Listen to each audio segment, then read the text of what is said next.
When a jury pool sees us, they're afraid of our skin tone. They're afraid of our narrative. They're afraid of our voices.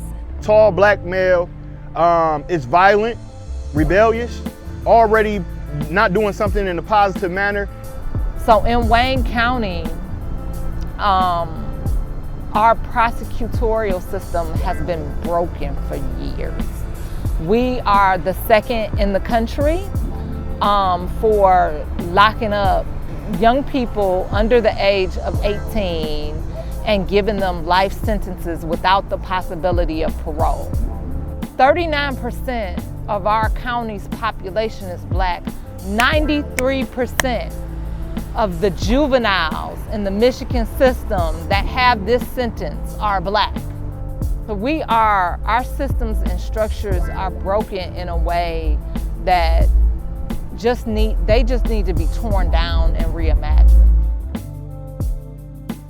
Well, let's look at Detroit, for example. Detroit is 79% African Americans. I mean, when you're looking at that jury pool, you should have 79% of your jury possibly African Americans. A jury of my peers look like me. Some people that's understandable, know situation, can understand the situation from afar. Somebody that comes from a walk of life as I come from. More blacks than it is white, or just even it out.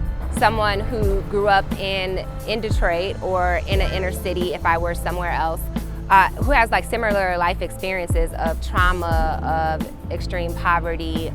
Having people who don't understand my lived experience, who may be totally disconnected from what I experienced growing up in the city of Detroit, is problematic if I'm in front of a jury. And like when we're asking for people to judge us on the actual facts of the argument instead of on the narrative that have been built around black people and the angry black woman or the angry black man or something like that, when we try to ask them to step away from that, they can't necessarily separate us from the narratives and the preconceived notions that they already have of us. And so like when I think of a jury of my peers, I think of someone who's able to separate that and say, yeah, but this may have happened, but what were the circumstances behind that? Like you have to look at the full person, which includes their backstory, their life story, and if you can't relate to it, it's harder to digest. They dictate what type of jurors we have. And so many individuals getting locked up, when you hear a dude getting offered 5 years and he don't take the 5 years and he wind up getting 30, you start thinking like, man, I'm gonna cop out. They make it easier to cop the plea, or they give you a lower amount of time to cop the plea because they don't want you to take it to trial. It gives you an opportunity to fight. They don't want you to fight, and even if you do fight, you feel as if you're not gonna win. Members of our judiciary, our local judges and judicial administrators have created what they call the suppression file to literally suppress black and brown participation in jury pools. I know it sounds ridiculous, but you can find all this stuff. There's studies that have been done about it.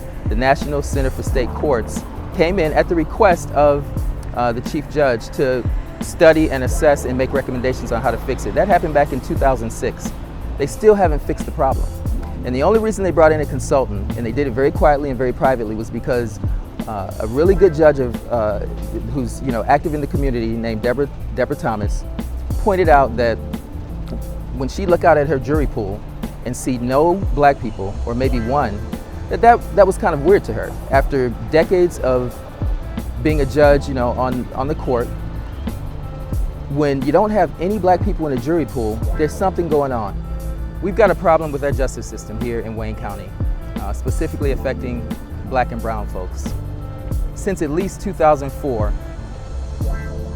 our justice system has been suppressing participation by black and brown citizens in the jury pool.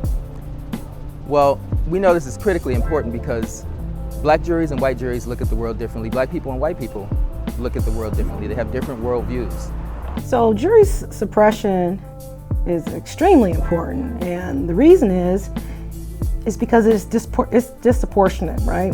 It's not, you don't have the same number of minorities that you have as white people or Caucasians participating in the jury. And that's very important because that's the trier of fact. Those are the people who are going to be determining whether or not you did something wrong, you are entitled to something. Those are the people who make those decisions. When we hear about blacks being systematically suppressed from being part of the jury, we recognize that as another way of blacks being systematically suppressed from being part of the justice system.